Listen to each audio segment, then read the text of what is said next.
विनम्रता से, सहजता से करना है। इस बात को भी समझना है कि जैसे मधुमक्खी सारे जीवन विभिन्न पुष्पों पर बैठकर उनका मकरंद पान करती है और कहीं इकट्ठा कर देती है, शहद बना देती है, लेकिन एक दिन कोई आता है और उस मधुमक्खी के छत्ते को तोड़ता है और सारा शहद ले जाता है, मधुमक्खियों को जला देता है।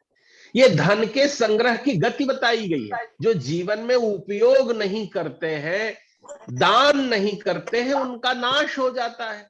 इसलिए हमारे पास प्रभु कृपा से जो सर्वोत्तम हो उसका वितरण करना चाहिए। जिसके पास ज्ञान हो उसे ज्ञान का वितरण करना चाहिए। जिसके पास धन हो वो दूसरों को धन देकर उनकी मदद करनी चाहिए।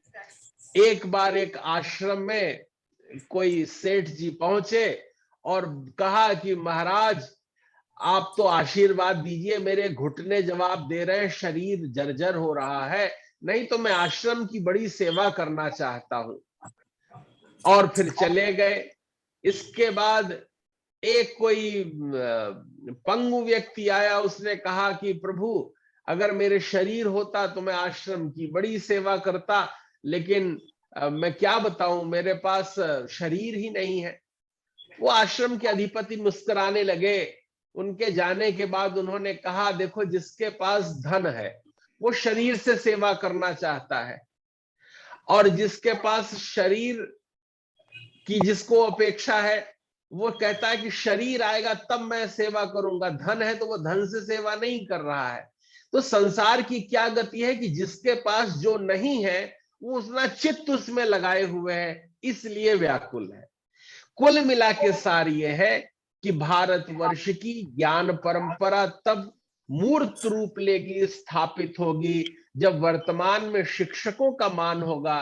शिक्षक स्वयं स्व के भाव में रहेंगे, प्रभाव में नहीं रहेंगे। वे निश्चिंत भाव से रहें, वो आह्लादित और आनंदित रहें, तब ज्ञान का प्रसार करेंगे। वो हमारी ऋषि परंपरा से लेके आज तक, चाहे हमारे भैया डॉक्टर भुवनेश्वर जी हो, हमारे आचार्य डॉक्टर राम नारायण तिवारी जी हो, हमारी डॉक्टर टीकमणि पटवारी मैडम हो, अथवा डॉक्टर योग्यता भार्गव मैडम हो, ये सब लोग जो अध्यापन कार्य कर रहे हैं, अध्ययन चिंतन कर रहे हैं, मनन कर रहे हैं, भैया अनुराग पांडे जी अध्यापन कर रहे हो, तो हम सब लोग जिसके पास जो सर्वोत्तम है वो समाज को दे, और देने की बात आए तो उसमें संकोच न करे, उसमें किसी तरह का और मितव्ययिता न करे, उदारता पूर्वक दे। मैं बहुत प्रसन्न हूं और आह्लादित हूं कि इस मंच पर इस तरह का उद्यम हो रहा है, और मैं बहुत बहुत शुभकामनाएं देना चाहता हूं कार्यक्रम के जो समन्वयक हैं डॉक्टर राम नारायण तिवारी जी, संयोजक डॉक्टर भुवनेश्वर द्विवेदी जी, संचालन कर रही सुश्री आकांक्षा पटेल जी, आप सभी का बहुत बहुत अभिनंदन है, वंदन है, स्वागत है। और हमने इस विषय पर जो अपने शब्द प्रसून अर्पित किए हैं, मैं समझता हूं कि वर्तमान समाज में शिक्षक इन सारी अवधारणाओं को, भावनाओं को, ऋषियों को अगर ध्यान में रखेगा तो वो न्याय करेगा, अपने साथ न्याय करेगा। आप सभी को बहुत बहुत प्रणाम निवेदित है। बहुत बहुत धन्यवाद सर, बहुत बहुत धन्यवाद सर। आपने अपने अद्भुत वक्तव्य द्वारा और अमृत वचन द्वारा हम लोगों को अब सिंचित किया। एक छोटे छोटे कथा के माध्यम से आपने वह तात्विक विवेचन हमें हमारे समक्ष प्रस्तुत किया, जो कि निश्चित रूप से हमारे आज के समाज में रह रहे शिक्षकों के लिए आवश्यक है। आपने यह बताने का सार्थक प्रयास किया कि शिक्षक धर्म जो होता है संसार में बहुत बड़ा धर्म है, और अगर इसको निर्वहित किया जाए तो निश्चित रूप से हमारा जो देश है, हमारा जो विश्व है, वह निश्चित रूप से प्रगति के मार्ग पर प्रशस्त होगा, और वह इतना ताकतवर होगा कि जहां से कोई भी अज्ञान अंधकार उस पर हावी नहीं हो पाएगा। सर, आप कार्यक्रम में आए, आपका बहुत बहुत स्वागत, बहुत बहुत अभिनंदन, बहुत बहुत आपका अभिनंदन है। और कार्यक्रम को बढ़ाने के लिए मैं आकांक्षा पटेल जी से आग्रह करता हूं कि कार्यक्रम को आगे बढ़ाएं।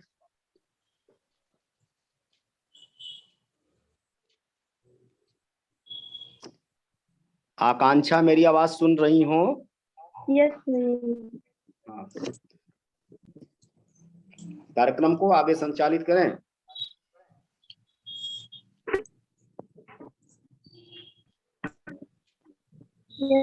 Thank you sir.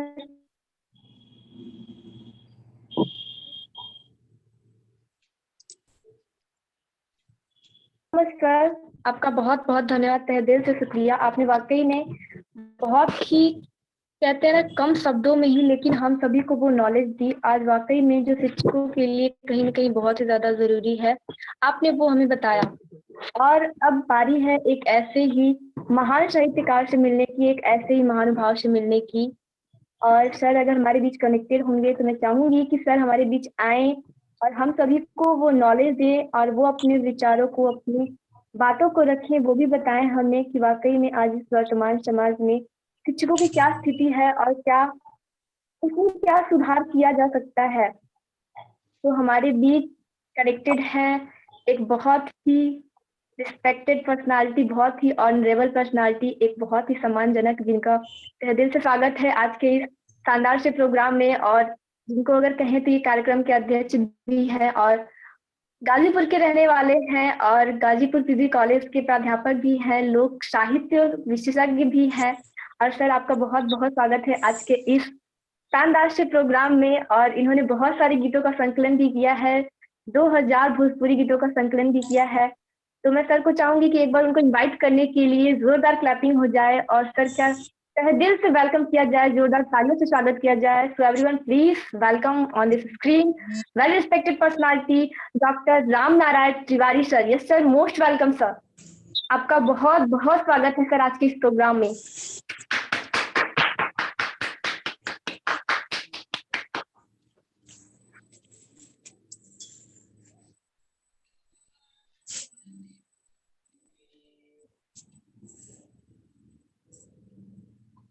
Yes sir, अपने आप को अनम्यूट करें। हेलो, सर वॉइस आ रही है? आवाज आ रही है? यस सर, बिल्कुल।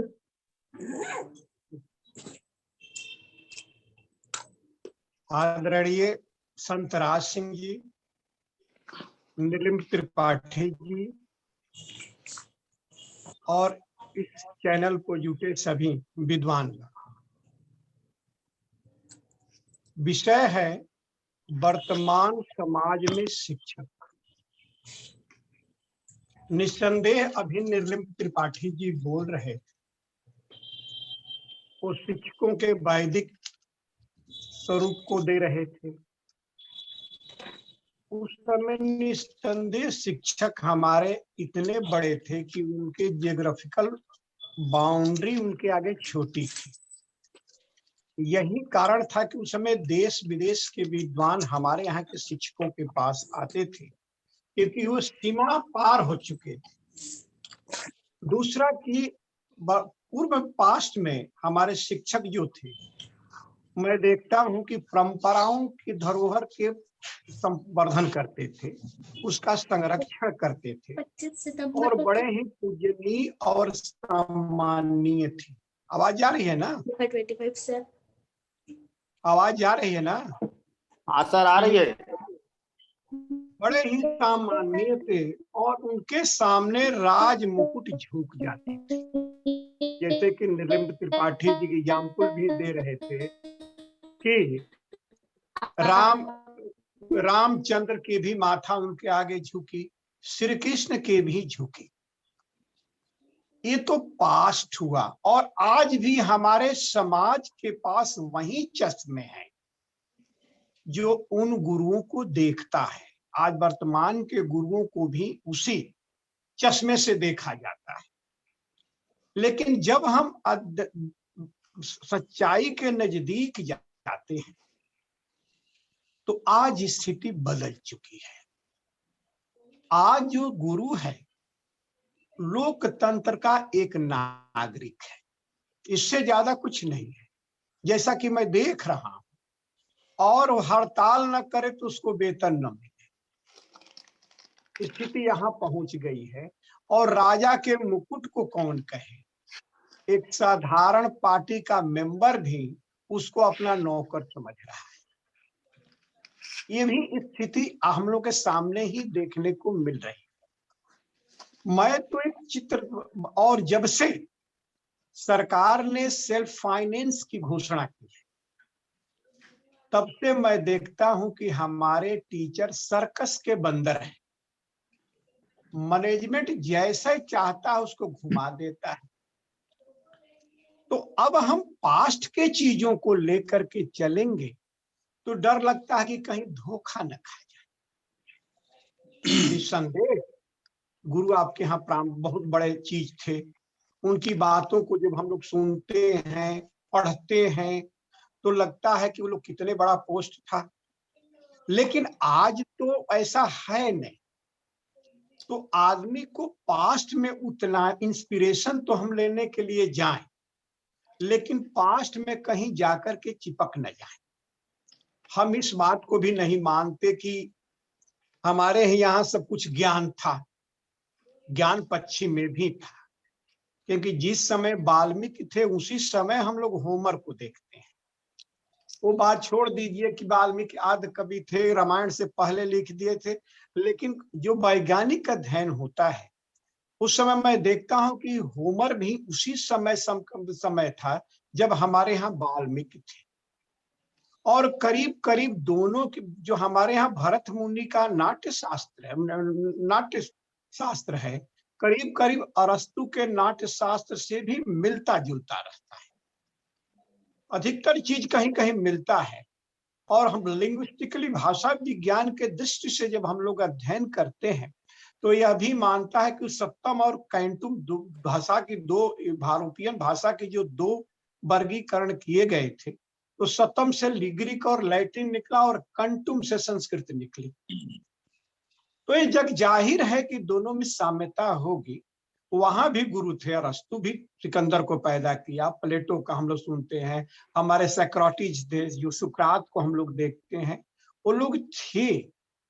लेकिन वर्तमान में अब पुराने चश्मे से देखने से काम हम लोग का नहीं चल पाएगा।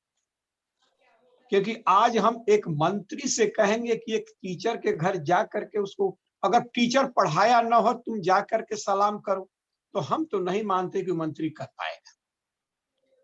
कि राक्षसी सत्ता स्थापित हो चुकी है। जिस सत्ता में ऋषि सत्ता का महत्व नहीं होता है, उस सत्ता को राक्षसी सत्ता कहा जाना चाहिए। बार बार भीष्म पितामह भी विदुर से कहते हैं कि विदुर, जब राज सत्ता अपने विचारकों को, चिंतकों को बात सुनना बंद कर दे तो समझ जाओ कि अब राज का विनाश आ गया है। भारतवर्ष में करीब करीब ऐसे ही हो रहा है। और खास करके जब ग्लोबलाइजेशन के नाम पर जो हमारे यहाँ शिक्षकों का स्वरूप गढ़ा गया, तो मैं तो कभी काल कहता हूं कि सेल्फ फाइनेंस में शिक्षकों को देकर कुपोषण का शिकार बनाकर इनको क्रमिक हत्या किया जा रहा है। अगर इसको बढ़िया से मानवाधिकार अगर इस संसार में जिंदा है तो उसको तो मर्डर का केस कर देना चाहिए। अपने सरकार कहती है कि कुपोषण से आदमी में रोग होता है, मर जाते हैं, लेकिन जरा एक बात ध्यान दिया जाए कि जिस 5,000 2,000 पर जिस शिक्षक को 8 घंटा पढ़ाते हैं उसके घर में कुपोषण आ रहा है कि नहीं, सरकार से पूछी जानी चाहिए। और ये तुम शिक्षकों की कौन तमाशा कर रहे हो। अभी थोड़ा सा मैं निर्लिप्त त्रिपाठी जी से यहाँ मेरा मतभेद होगा कि शिक्षक को प्रसन्न रहना चाहिए। अरे शिक्षक को प्रसन्न रहने दिया जाए तब ना। विश्वामित्र राक्षसों के घास नहीं काट रहे थे, लेकिन तंग कर रहे थे, तभी उनको आकर के हथियार उठाना पड़ा। तो भारतीय दर्शन में ही आप देखेंगे कि कोई भी ऐसा देवता नहीं है जिसके पास लड़ने का हथियार नहीं। इसका मतलब है कि अत्याचार का जवाब देने में हमारा शास्त्र हमको आदेशित करता है। तो गुरु को भी चाहिए, शिक्षक को भी चाहिए कि अपने तरफ से एक जो राक्षसी सत्ता बैठ चुकी है, क्योंकि रावण राक्षस इसलिए नहीं था, पढ़ा लिखा था, वेद का ज्ञाता था, ब्रह्मा को भी उच्चारण में अशुद्धि होती थी तो रावण ही समझाता था। लेकिन रावण सिर्फ ऋषियों का ब्लड का कर लेता था। तो जो सत्ता शिक्षकों का शोषण करती है तो ब्लड का कर ले रही है कि नहीं ले रही? तो ऐसी सत्ता को राक्षसी सत्ता के ही श्रेणी में हमको देना पड़ेगा। अब वहां आप ऋषि सत्ता बचेंगे कैसे? तो आपको खोजना पड़ेगा कि कहां से राम को ले आए, कहां से श्री कृष्ण को ले आए, क्योंकि इस विद्यार्थी में ही आपको कन्वर्ट करना पड़ेगा। एक ऐसे चीज को बनाना, एक ऐसे चीज को उत्पन्न करना, क्योंकि मैं तो भाई शास्त्र का ज्यादा नहीं, लोक का आदमी। लोक के देवता इवोल्यूशनरी होते हैं, इवॉल्व होते हैं। इसीलिए हमारे यहाँ वो साधारण आदमी से बड़े आदमी होते हैं। लोक की मैं जितने देवताओं को देखता हूँ, दिहवार हो, गोरिया हो, किसी के बाबा है, दादा है, बाप है, चाचा है, इस तरह के देवता पैदा। अभी गाजीपुर में ही आप चलेंगे तो पहाड़ी बाबा है, कौन 2-3 मैं देवताओं को देखा कि अभी बहुत कम पहले से जिंदा थे, लेकिन अब वो देवत्व में बदल गए हैं। तो लोग ऐसे देवताओं को पूजा करता है, और उसी तरह से तो हम लोग को भी श्री कृष्ण, राम जैसे, चंद्रगुप्त जैसे विद्यार्थियों को लेना पड़ेगा यहाँ लड़ने के लिए, क्योंकि इस समय शिक्षक बहुत ही विवश है। आपको बता दे रहे हैं, कुछ गवर्नमेंट वाले हैं और सरकार के जो समाज देखता है, तो शिक्षकों को जो 2% शिक्षकों जो फुल पेमेंट वाले हैं उनको दिमाग देखता है और उसी के अनुसार से इनको एनालिसिस करता है। अरे भैया देखो कि वो टीचर जो है 1.5 लाख पाने वाला है और 1,500 पाने वाला है, दोनों की तुम एक तुलना में क्यों करते? ये हम लोग प्रयास करें कि आखिर में व्यवस्था बिगड़ी क्यों? व्यवस्था इसलिए बिगड़ी कि सरकार की बात हम लोग मानना शुरू कर दिए, और सरकार के अधिकारी और मंत्री एक षड्यंत्र के तहत शिक्षा विभाग को प्राइवेट पे फेंक करके सारे रुपया से लेकर के कुल छर्रा उड़ाना चाहते, क्योंकि पैसा का यूटिलाइजेशन नहीं होगा। क्योंकि मैं तो इसके बड़े नजदीक रहा हूं कि यूनिवर्सिटी ग्रांट कमीशन के पास इतने नेट और जीआरएफ के लड़के फॉर्म भरते हैं, उसका कोई हिसाब सरकार के पास नहीं रहता। तो पैसा कहाँ जाता है? गुलछर्रे की तरह पैसा उड़ाया जाता है। क्योंकि एक दिन मैं ब्लॉक के कर्मचारी से बात कर रहा था, वो शिक्षकों के विरोध में बोल रहा था कि पढ़ाते नहीं, इनको वेतन नहीं देना चाहिए। हम कहने तुम्हारा वेतन? हमने कहा कि शिक्षक अगर लड़का को पढ़ाया तो पास होगा, नहीं तो फेल, 2 होगा। लेकिन पूरे भारत सरकार ने पूरे भारतवर्ष में कुआं और तालाब का जीर्णोद्धार कराया, और कर्मचारी सब रुपया खा गए, एक भी जीर्णोद्धार, हमको कुआं और तालाब का जीर्णोद्धार दिखाई नहीं दे रहा। तो तुम उस पैसे को कहां से खा गए? तो शिक्षक जब वेतन ले लेंगे तो इनको लूटने का पैसा कम हो जाएगा। इसीलिए आप देखेंगे कि बेसिक से लेकर के सेक्रेटरी तक शिक्षक की शिकायत करता है, जबकि देश की व्यवस्था प्रशासन के अधिकारियों से बिगड़ती है। इनको क्यों नहीं प्राइवेट फेंक दिया जाए? जैसे विदेशों में आईएएस अधिकारी तक प्राइवेट फेंके जाते हैं, इनको क्यों नहीं फेंका जाता? सुधर जाएंगे एक दिन में। मंत्रियों को क्यों, जब देश बिगड़ता है तो मंत्रियों को आप दोष क्यों नहीं देते हैं? क्योंकि करप्शन यहां से आता है। इसलिए पहला काम कि शिक्षक, आजकल जो शिक्षक की स्थिति है, मैंने कहा कि सर्कस के बंदर की तरह, जैसा मालिक कहेगा वैसे नचाया जाएगा। ये मैं देखता हूं। अभी अब उज्जवल राय है कि नहीं, जरा उनसे अगर लोग हो तो शिक्षक की पीड़ा आप लोग सुन लीजिए। अभी मैं द्विवेदी जी को एक फोटो भेजा था, वो दिखाए नहीं। मैंने कहा कि पहले दिखा दीजिएगा कि लोग देख ले कि वर्तमान में शिक्षक क्या है। अधिकारियों ने कहा कि जो आया था मिड डे में, बोरा बेच करके पैसा दो, बेचारा माथे को लेकर चिल्ला चिल्ला करके बोरा बेच रहा है। अंत में वो थोड़ा सा जाजती भी किया है, बिहार का टीचर था, कि बोरा बेच रहा है घूम घूम करके, और बोरा कोई ले नहीं रहा है, तो वो अपना बना करके कह रहा है कि हमारा वेतन रुक जाएगा। नतीजा क्या हुआ? हमको पता लगा कि सरकार ने उसको सस्पेंड कर दी कि तुम ये बात को कहो मत।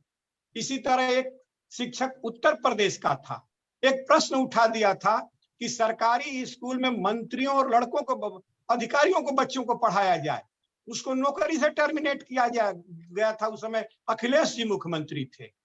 इतना ही नहीं, अभी उज्जवल राय आए हो तो उनसे आप लोग जरूर सुनिए। तो 2 टीचरों का इंटरव्यू लिए थे कोरोना में। एक कह रहा था कि दवाई के अभाव में मेरी पत्नी बीमार थी, मेरा भाई मर गया, दवाई के अभाव में उनके घर के 2-3 आदमी मर गए। ये दशा शिक्षकों की हुई है। तो जिस देश ने जो विकास का सेखी भरता है कि हम लोग विश्व में ऊपर जा रहे हैं, विश्व गुरु बनने जा रहे हैं, यहाँ शिक्षक को जीने का अधिकार है कि नहीं, सबसे बड़ी समस्या हमारे शिक्षकों को में यही आ गई कि उसको इस धरती को, क्योंकि लोकतंत्र के किसी फार्मूला में नहीं है, क्योंकि लोकतंत्र का नियम है कि कमजोर को मजबूत करो और मजबूत को बैलेंस में ले आओ। यहाँ तो मैं देखता हूं कि लोकतंत्र को, इस लोकतंत्र में कमजोर को कमजोर किया जा रहा है और माफियाओं को मजबूत किया जा रहा है। प्राइवेट में माफियाओं को दिया जा रहा है एजुकेशन, और माफिया जैसे ट्रीट करते हैं। अभी मैंने देखा था कि एक कोई टीचर थे, एक कोई मैनेजर थे गाजीपुर के ही की मर्डर केस में फंसे थे कि आजमगढ़ का। जोगी जी ने जब कार्रवाई किया तो मैनेजर ने सारे लड़कों को सड़क पर उतार दिया, और अंत में उसको केस कहां गया हमको पता नहीं चल रहा है। क्यों? कि अब हमारे शिक्षक माफियाओं को बचाने के लिए हमारे विद्यार्थी और शिक्षक एक वेपन्स के रूप में इस्तेमाल किए जा रहे हैं। तो वर्तमान में माफियाओं को, करप्शन को बचाने के लिए शिक्षक ही हथियार के रूप में प्रस्तुत किए जाएंगे। तीसरा पॉइंट जो शिक्षक का हमारा स्वरूप आ रहा है, खास करके थोड़ा सा आप लोग सरस्वती शिशु मंदिर के शिक्षकों को देखिए। वो किसी पार्टी विशेष को प्रचार करने के लिए लगाए गए। जाकर देखिए, बेचारे रात को पंपलेट बांट रहे हैं, भले उनका वेतन 1000। आते हैं संघ वाले, कहते हैं क्या हमारे यहाँ संस्कार पल रहा है। अरे भाई, संस्कार पल रहा है, कुछ संस्कार पल रहा है। मैं एक जगह अपने मित्र के यहाँ गया था, सरस्वती शिशु मंदिर के मैनेजर थे। उन्होंने कहा कि तिवारी देखिए, बिल्डिंग मैंने बनवाया, फलान बनवाया। हमने कहा कि मैं इससे खुश नहीं हूँ। जो इस स्कूल में शिक्षक ने पढ़ाया, उसके घर की मड़ई बन पाई कि नहीं, जरा हमको ही बता दीजिए कि उसकी आप हत्या कर देंगे। अब वो चुप हो गए। वो तो गए थे, हमको मुख्य अतिथि बुलाए थे, तो हमने कहा कि आपने बड़ी भारी बेवकूफी कर दिया कि हमको मुख्य अतिथि बुला दिया। अरे नेताओं को बुलाते, आपके करप्शन को ढांक देते, हम तो उघाड़ देंगे। हमारे ऐसे आदमी को मुख्य अतिथि क्यों बुला दिए? क्योंकि हमको ये भी नहीं रुचि है कि हमारे ऊपर आप 10 माला पहरावे। हमको वोट की जरूरत है ये नहीं, हमको यो नहीं जरूरत है कि आप हमारी तारीफ ही करेंगे। मैं जो होगा सच्चाई कहूंगा कि जो हमारे शिक्षक आज इस दुनिया में मारे जा रहे हैं, इनको मैं कहता हूं कि ये बड़े ही षड्यंत्र के तहत इनकी हत्या की जा रही है। तो आप इनको बचाने के लिए कौन से उपाय कर रहे हैं? दूसरा, मैं देखता हूं कि शिक्षकों का हाल जो हुआ है, पहले के कर्मकांडी पंडितों का हुआ है। लोग कहते हैं ना कि इस देश में पंडितों का बहुत बड़ी इज्जत थी, जबकि उसका पोस्ट टेम्पररी था, जबकि हमारे यहाँ शेड्यूल कास्ट का पोस्ट परमानेंट था। क्योंकि डोम जो है गांव वो बेचता था, लेकिन पंडित अपने जजमान के इशारे पर चलते थे। अगर कोई लव मैरिज करके ले आएगा तो उनको तो विवाह का मंत्र करना पड़ेगा।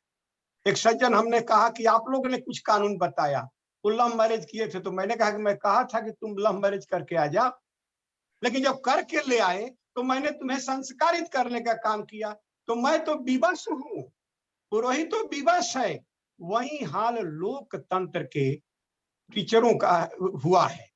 अभी चंद्रशेखर तिवारी इसमें आए होंगे, उनसे आप लोग जरूर सुनेगा कि मैनेजर नकल करवाने के लिए भी टीचरों को बाध्य करते हैं। अच्छा, उड़ाका दल जाता है तो टीचरों को ये नहीं देखता है कि मैनेजर नकल करवा रहा है। अगर टीचर नकल नहीं कराएगा तो लड़के उसके पास पैसा देकर नहीं आएंगे, तो मैनेजर कल उनको निकाल देगा, क्योंकि उसकी सर्विस कहीं है ही नहीं। अब ये सरकार करा रही है, ये सरकार अपने जियो से करा रही है। तो इस सरकार को हम लोग छोड़ के जो देते हैं किसी मुद्दे पर, तो जब राक्षसों के आप दायरे में जिंदा है, तो वहां खुश कैसे रहेंगे?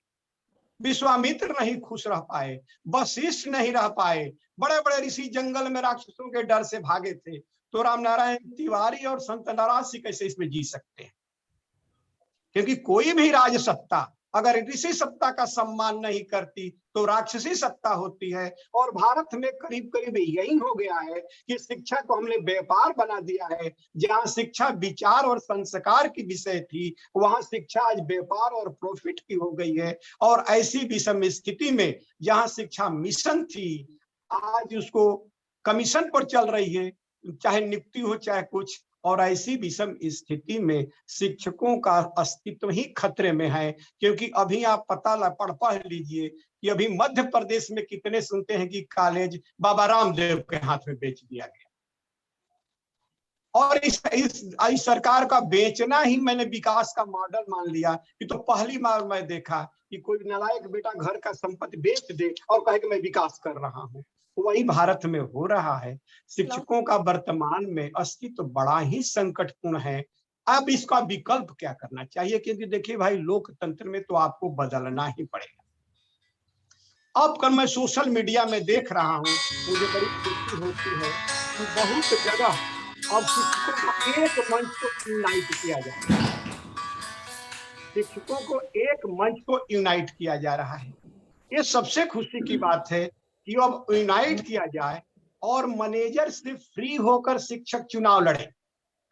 अब तक तो मैं देखता हूं कि शिक्षक एमएलसी के चुनाव जो लड़ते हैं वो कहीं ना कहीं प्रबंधक हैं। बाद में जाकर वो पार्टी से उनका साठगांठ रहता है, मिल जाते हैं, वो शिक्षक के मुद्दा नहीं उठा पाते। ऐसी स्थिति में शिक्षकों को एक स्वतंत्र संगठन बनाकर चुनाव के माध्यम से ही आप बदल सकते हैं कि ये लोकतंत्र है। और जब तक आपका कोई नेता नहीं होगा, जब तक आपकी बात कहने वाला कोई पार्लियामेंट में नहीं होगा, तो ध्यान दीजिएगा कि लाख हम लोग चैनल पर बोलते रहेंगे, कोई सुधार नहीं होगा। इसलिए जहां आप हो, ब्लॉक वाइज यूनिटी बनाइए, ग्राम वाइज यूनिटी बनाइए और सब लोग समझे कि हमारी पार्टी है। चुनाव लड़ाकर अपना आदमी भेजिए और वो देखिए कि परिवर्तित न हो। क्योंकि अगर व्यक्ति वो रियली तपा हुआ होगा तो परिवर्तन उसका नहीं होगा, तभी परिवर्तन होगा। अन्यथा शिक्षकों का अस्तित्व खतरे में दिखाई दे रहा है, क्योंकि इसकी पीठ ठोकने में ही लोग इसकी रीढ़ तोड़ने में लगे हुए हैं। इसलिए सतर्क रहने की जरूरत है। धन्यवाद। बहुत बहुत धन्यवाद सर। आपने ज्वलंत सत्य के साथ शिक्षकों के प्रति हो रहे स्थिति को प्रकट किया। निश्चित रूप से शिक्षकों की एक स्थिति के लिए गवर्नमेंट जिम्मेवार है और हमें मिलजुल करके इस खतरे को निश्चित रूप से मिटाना होगा। आपका वक्तव्य हमारे लिए मार्गदर्शन है। हमारे कार्यक्रम में अगले वक्ता के रूप में डॉक्टर टीकमण पटवारी मैडम हैं। आप मध्य प्रदेश से हैं, आप शासकीय महाविद्यालय में हिंदी की प्राध्यापिका हैं। मैडम का बहुत बहुत हार्दिक स्वागत अभिनंदन है। मैडम, आप हमारे बीच में उपस्थित हैं। मैं आपको अपने वक्तव्य को प्रस्तुत करने के लिए आमंत्रित करता हूं। आप अपने वक्तव्य में ये बताने का प्रयास करें कि आप कैसे देखती हैं आज के समाज में शिक्षकों की स्थिति को। डॉक्टर टीकमण पटवारी मैडम। धन्यवाद दुबे जी। आदरणीय डॉक्टर नीलिम त्रिपाठी जी, आदरणीय डॉक्टर रामनारायण तिवारी जी, संतराज सिंह जी, अनुराग पांडे जी, प्रांजुल राय जी और संचालन कर रही बिटिया आकांक्षा, आप सभी को मेरा सादर नमस्कार। डॉक्टर नीलिम त्रिपाठी जी को सुनकर तो मुझे ऐसा लग रहा है कि मैं तो एक अकिंचन हूँ उनके सामने बोलने के लिए। उनका ज्ञान और जो उन्होंने अपने वक्तव्य में शिक्षकों के बारे में कहा, हमने दो बहुत ही श्रेष्ठ वक्ताओं को सुना। डॉक्टर नीलिम जी ने जो हमारी प्राचीन सभ्यता है उसकी जो श्रेष्ठता है, गुरु की श्रेष्ठता है, वो बताई। और डॉक्टर रामनारायण तिवारी जी ने हमें बिल्कुल वर्तमान का जो सत्य है उसकी जमीन पर लाकर एकदम पटक दिया, जैसे कि वर्तमान में शिक्षकों की क्या स्थिति है। तो भारत को जैसे विश्व गुरु कहा जाता था, भारत अभी इन्होंने कहा भी कि विश्व गुरु बनने की चाह रखता है, तो उस स्थिति में शिक्षकों की स्थिति किस प्रकार की हमारे देश में है, तो ये एक प्रकार से हमारे लिए विचारणीय बिंदु है। अब दोनों वक्ताओं के बीच में मैं अपनी कुछ बात रखना चाहूंगी। वैसे दोनों ने अपनी अपनी बात इतने ठोस आधार पर रखी है कि हम उनको सुन करके सचमुच विचार में पड़ गए हैं कि क्या गुरु कैसे थे, और अब गुरु तो गुरु हैं, लेकिन उनकी स्थिति जो ये नौकरशाही है या जो राजनीति है, इसके बीच में स्थिति क्या हो गई है गुरु की। तो वर्तमान समय में जैसा मैं देख रही हूँ कि भाई सरकारी जो है, गुरु शिक्षक बनने की जो चाह रखते हैं, तो उसके लिए आवश्यक योग्यता धारण करते हैं, फॉर्म भरते हैं, परीक्षा देते हैं, परिश्रम करते हैं परीक्षा को पास करने का, और मुश्किल से कई हजारों के बीच में से चुन के आते हैं। अब बात ये निकलती है कि जो चुन के आया है, क्या वो पूरी निष्ठा से अपने कर्तव्य का पालन कर रहा है या कर पा रहा है। मैं कर पा रहा है इसलिए बोल रही हूँ कि जैसे मैं अपनी स्थिति बताती हूँ कि आज मैं प्राध्यापक हूँ, मेरा काम पढ़ना और पढ़ाना है, लेकिन शासकीय महाविद्यालय में मुझे एक लिपिक का कार्य सौंप दिया गया है। ऑनलाइन प्रवेश है, छात्रवृत्ति है, ये कार्यक्रम कराइए, ये कीजिए, इसकी जानकारी दीजिए, कैरियर गाइडेंस में दीजिए। कितना हम बच्चों को कैरियर गाइडेंस कर पा रहे हैं, कितना प्लेसमेंट दे पा रहे हैं, लेकिन फिर भी हमें हर माह प्लेसमेंट की जानकारी देनी है। तो ये जो कागजी कार्रवाई का जो बोझ एक शिक्षक के ऊपर डाला जा रहा है, मुझे लगता है कि ये बिल्कुल नहीं होना चाहिए। अब जो तिवारी जी ने जो बात कही कि सेल्फ फाइनेंस में या स्व वित्त पोषी संस्थाओं में शिक्षकों की जो स्थिति कर दी है, उन्होंने एक तुलना भी की कि एक शिक्षक जहां 1.5 लाख पा रहा है, वहीं दूसरा शिक्षक 1,500 पा रहा है, और दोनों की योग्यता बराबर है, दोनों को काम बराबर का दिया जा रहा है। तो यह निश्चित रूप से बहुत ही असमानता भरा कार्य है, और इसको सरकार ने इसमें प्रयास करना चाहिए कि यदि शिक्षकों की स्थिति या शिक्षकों के बीच में हमने इतनी असमानता रखी, तो शिक्षक का जो कार्य है सभी जानते हैं, और सभी समाज में शिक्षक का कार्य है कि भाई बच्चों को ज्ञान प्रदान करके उन्हें इस योग्य बनाना कि वो किसी देश के विकास में भागीदार बने। अब यदि शिक्षक ही निष्ठा से अपना कर्तव्य पूरा नहीं कर पाएगा, चाहे जैसे हो सकता है कुछ शिक्षक की गलती हो कि यदि उसे एक बार शासकीय नौकरी मिल गई तो वो फिर से अपना प्रयास नहीं करता है कि नया ज्ञान मुझे पाना। जैसे उदाहरण के लिए वर्तमान जो शिक्षा प्रणाली हो गई है, वो पूरी की पूरी जैसे कोरोना काल में तकनीकी फ्रेंडली हो गई है। तो यदि मैं तकनीकी का ज्ञान नहीं रखती हूँ, तो मेरा ये कर्तव्य बनता है कि मैं तकनीकी में सीखूं, जो ज्ञान मुझे नहीं है मैं उसे प्राप्त करूं, और उसके माध्यम से फिर मैं अपने कर्तव्य को पूरा करूं। लेकिन यदि मैं ऐसा नहीं करती हूं, तो यह भी एक विचारणीय बिंदु है। अब यदि एक शिक्षक है कि जो बिल्कुल 1,500 रुपया में इतना जी जान से कोशिश कर रहा है कि उसे उसका एक मुकाम हासिल हो, और वो नहीं कर पा रहा है, तो क्या इस असमंजस की स्थिति में वो वास्तव में बच्चों को जो सिखाना चाहिए उसने क्या वो सिखा पाएगा? एक व्यक्ति को यदि ज्ञान देना है तो उसे बौद्धिक रूप से और संवेदनात्मक रूप से एक स्थिर स्थिति में होना होगा, तभी वो अपने ज्ञान को अपने बच्चों तक के, अपने शिष्यों तक बांट पाएगा। अभी हम देख रहे हैं कि वर्तमान समय ऐसा समय है जहाँ पे ज्ञान का विस्फोट हो गया है। ज्ञान का विस्फोट इस प्रकार से हो गया है कि बच्चे अब अपने शिक्षक की ओर नहीं जाते हैं। बच्चे को कुछ भी पढ़ना है तो बच्चे जाते हैं और सीधे गूगल बाबा की शरण में जाते हैं। वो गए, उन्होंने किया गूगल, और गूगल पे जो जानकारी उन्हें मिली उसी को सत्य मान रहे हैं, उसी को ग्रहण कर रहे हैं। लेकिन ये सभी जानते हैं कि गूगल में तो वही जानकारी, यदि सही जानकारी फीड की गई है तो सही प्राप्त होगी, और यदि गलत फीड की है तो गलत प्राप्त होगी। लेकिन एक शिक्षक जो होता है वह बच्चों को यह सिखाता है कि सही और गलत में अंतर क्या है। मान लीजिए कि कोई बच्चा स्वयं पढ़ता है, स्वाध्यायी रूप से पढ़ता है। हम महाविद्यालय के बच्चों की बात करते हैं कि वो 12वीं तक पढ़ने के बाद में इतना सक्षम हो जाता है कि स्वयं पढ़ के भी परीक्षा दे सकता है, पास हो सकता है स्वाध्यायी रूप से। लेकिन अंतर क्या होता है, यदि वो स्वाध्यायी रूप से पढ़ रहा है, मान लीजिए उसने 20 क्वेश्चन पढ़ी है या कोई भी गाइड या कोई भी पुस्तक पढ़ी है, तो एक पुस्तक पढ़ के वो पाठ्यक्रम का ज्ञान ले रहा है। लेकिन एक जो शिक्षक है वो 100 पुस्तक पढ़ के आया है। हमारे आदरणीय नीलिम्प जी या राम नारायण जी ने तो कई हजारों किताबें पढ़ी होगी, और उसका ज्ञान जैसे अभी हमने इन 1 घंटे में दोनों महानुभावों को सुना, तो कितना ज्ञान हमें प्राप्त हुआ। जो ऋग्वेद, जो यजुर्वेद हमने बिल्कुल नहीं पढ़े, उनका ज्ञान कुछ क्षण में नीलिम्प जी ने हमें दे दिया। तो ये एक शिक्षक की हम ये कह सकते हैं कि उसकी जो साधना है, उसका जो ज्ञान है, वो हमें कैसे प्राप्त होता है और इसी में शिक्षक की महत्ता है। तो मेरा ये मानना है कि दोनों चीजें महत्वपूर्ण हैं। शिक्षक की निष्ठा भी महत्वपूर्ण है और शिक्षक के प्रति सरकार का दायित्व भी महत्वपूर्ण है। जैसे रामनारायण जी कह रहे थे कि शिक्षकों की आवाज के लिए हमें संसद में हमारा एक प्रतिनिधि होना चाहिए जो हमारी समस्याओं को वहां रख सके। सही बात है।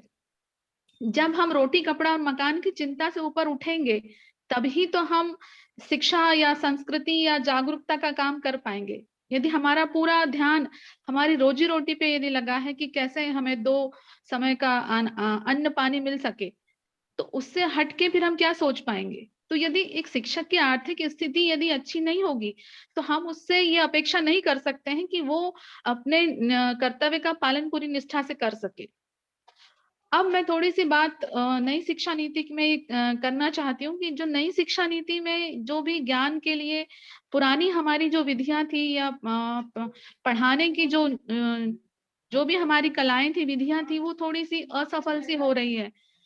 तो जो शिक्षक है उसका इस नई शिक्षा नीति में बहुत बड़ा एक महत्वपूर्ण योगदान माना जाएगा। ये माना जाएगा कि कैसे शिक्षकों के द्वारा बच्चों को केवल पुस्तकीय पाठ्यक्रम पूरा न कराया जाए, बल्कि उसके साथ में जो नैतिक मूल्यों की शिक्षा दी जा रही है या उसके शारीरिक स्वास्थ्य के लिए जो जागरूकता उत्पन्न की जा रही है, या उसे कैसे एक व्यावसायिक पाठ्यक्रम की शिक्षा दे करके उसे स्वयं की आजीविका के लिए तैयार किया जा रहा है, या कैसे उसे मातृभाषा में प्राथमिक शिक्षा देकर उस बच्चे का बौद्धिक और संवेदनात्मक विकास किया जा रहा है।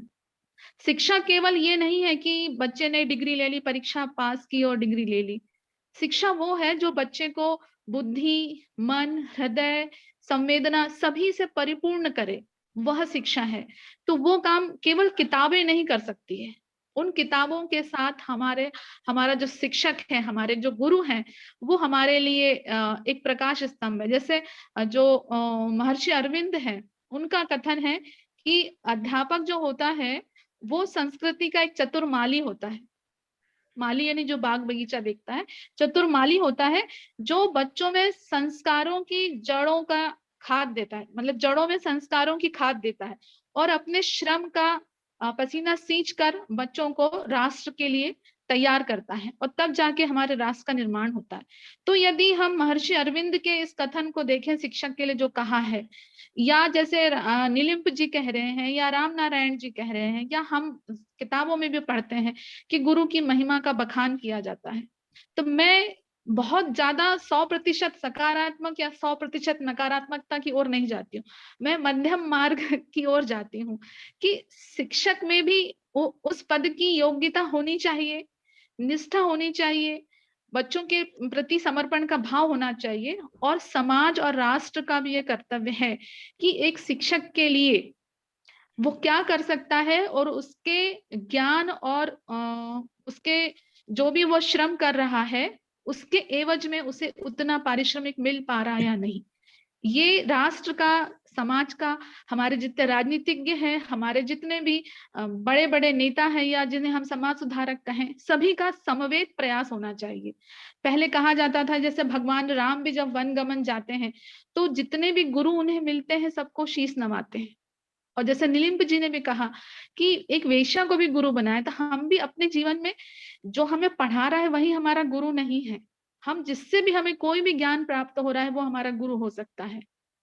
तो और साथ में ये बात कि वर्तमान समय में ये कहा जा रहा है कि शिक्षकों का तो अब वो महत्व नहीं रहा, बच्चे उन्हें सम्मान नहीं दे रहे हैं। यदि हम जाते हैं, रास्ते में बच्चे खड़े हैं तो हमारे लिए रास्ता नहीं छोड़ते, हमें बोलना पड़ता है कि बेटा यहाँ से हटो तब हम जा पाते हैं। तो वो जो शिक्षक की गुरु की स्थिति थी और आज जो शिक्षक